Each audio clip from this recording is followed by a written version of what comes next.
What is it about the sight of a sunken ship or a decaying propeller beneath the water's surface that triggers such visceral unease? For many, these images evoke not curiosity, but an instinctual fear, a sense of dread that bubbles up from the subconscious. It's not simply about fear of deep water or the creatures that lurk there. It's something far more specific. Submechanophobia, the fear of man-made objects submerged in water, seems almost inexplicable, yet its grip is profound. Imagine a tranquil lake. Its surface is calm, reflecting the sky like glass. Then you envision the silhouette of a sunken ship lying just below, its metal bones cloaked in algae. Suddenly, the lake feels far less inviting. The water transforms into a veil, concealing something foreign and unnerving. What is it about that submerged object, or any human-made structure lost beneath the waves, that feels so wrong? Submechanophobia taps into primal instincts and universal fears, rooted in both our psychology and culture. Diving into this subject reveals the deep interplay between our fear of the unknown, our discomfort with decay, and the haunting allure of what lies hidden and forgotten beneath the surface. Human beings are creatures of sight. We rely heavily on visual information to make sense of our surroundings, but water, particularly deep or murky water, obscures our view and transforms the visible into a mystery. Submerged objects, whether it's a shipwreck, a statue, or decaying machinery, become distorted, unrecognizable forms. A propeller above water is just a piece of engineering, a symbol of human ingenuity. But submerged, it's alien. The rippling light refracts off its edges, creating shadows that seem alive. Its stillness becomes unsettling, a frozen presence in an unfamiliar domain. The mere act of being underwater changes how we perceive it, amplifying its strangeness. Water itself is also a contradictory element. It sustains life, and yet it is one of the most hostile environments for humans. We cannot breathe in it, move easily through it, or control it. Beneath the surface is an alien world where humans are vulnerably realm, not designed for us. Submerged objects serve as eerie beacons of that divide between the familiar and the foreign. The fear of submerged objects finds resonance in human folklore and mythology. Across cultures, water has often been depicted as both a source of life and an untouchable frontier. It's home to gods, monsters, and spirits. From the Kraken of Norse legend to the sirens of Greek mythology, water's creatures embody danger and otherworldliness. Submerged objects, whether a rusting ship or a watery statue, seem to embody these myths. They are relics of what water has claimed: ships, civilizations, and even human lives. Their decaying state reminds us not just of mortality, but of the impermanence of even the grandest human efforts. Much of the unease associated with submerged objects is tied to the physical state of decay. Rusted metal, barnacle-covered surfaces, and moss creeping over once pristine shapes all speak of time's relentless march. These visuals force us to confront impermanence not just of the object, but of ourselves. Decay carries existential weight. Sunken ships and drowned structures symbolize abandonment, failure, and the futility of human ambition against nature's power. This is especially amplified in iconic wrecks like the Titanic. Its grand halls, once symbols of human achievement, now lie silent in the abyss, ghostly monuments to tragedy. Submerged objects often fall into the category of the uncanny, things that feel both familiar and deeply unsettling. Consider a sunken statue. It retains its human-like features, but adapts alien qualities beneath the water. Erosion and aquatic life distort its form, creating something both recognizable and otherworldly.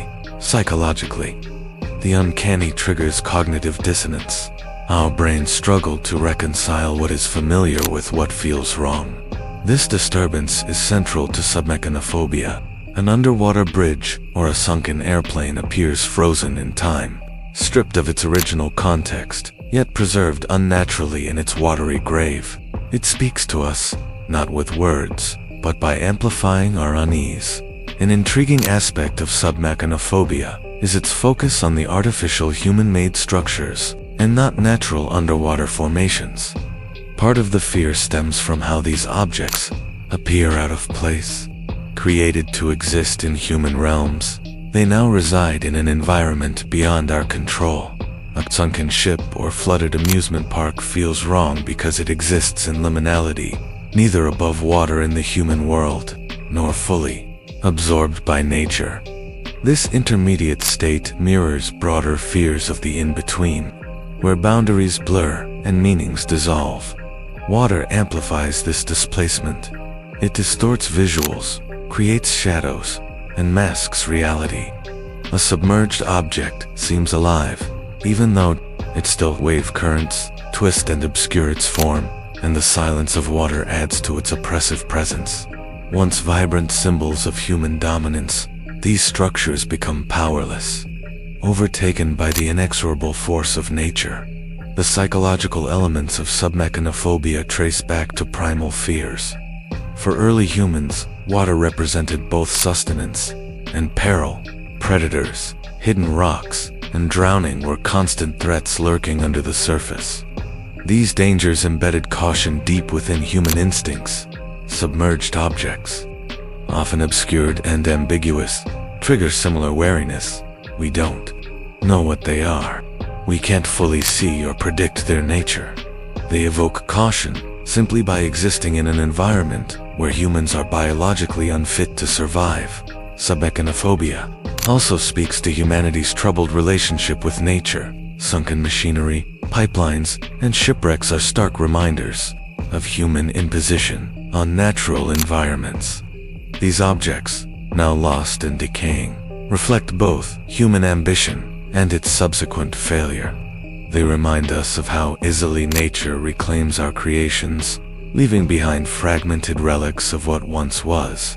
Seeing a plane, once a symbol of dominance over the skies, submerged underwater, now rusting and home to marine life, is a symbol of surrender and mortality for both human efforts and ourselves. For many, submechanophobia may originate from childhood experiences.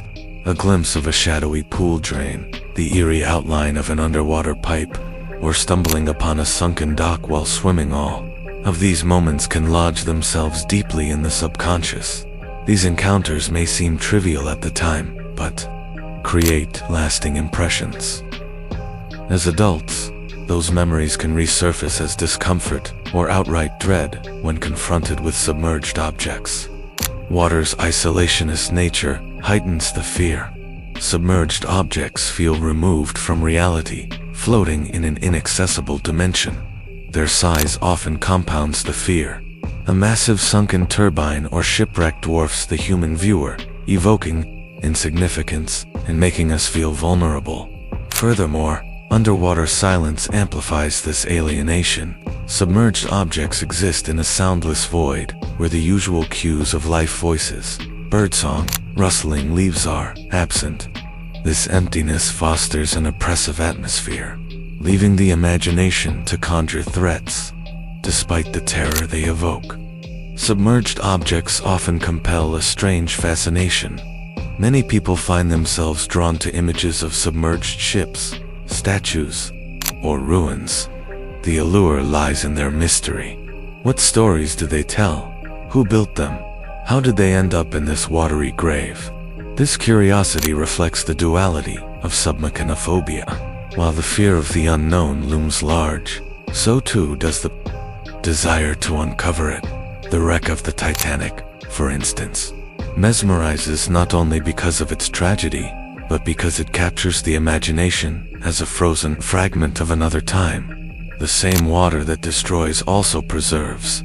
Sunken ships, statues, or airplanes endure beneath the waves, often becoming artificial reefs teeming with life. Marine ecosystems reclaim these objects, merging decay with rebirth. This transformation complicates our relationship with submerged objects.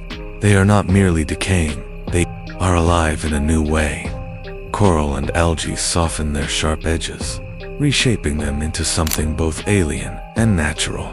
Modern installations, like Jason Decare's Taylor's Submerged sculptures, blend art with ecology, turning unsettling underwater spaces into reflections of humanity's interdependence with nature. These eerie statues, covered in marine life, provoke not just fear, but introspection about our impact on the planet. For those living with submechanophobia, the fear is real and often overwhelming. Yet, it offers a unique lens through which to understand ourselves. By delving into why submerged objects unsettle us, we explore deeper questions about impermanence, memory, and the unknown. Submechanophobia challenges our control, forces us to confront decay, and compels us to gaze into both the depths of the oceans and the human psyche. In doing so, it reveals that fear is not just something to be banished, but something to be understood. The objects we fear beneath the waves are not simply relics of failure. They are symbols of transformation. They teach us that even in decay, there is wonder, beauty, and renewal.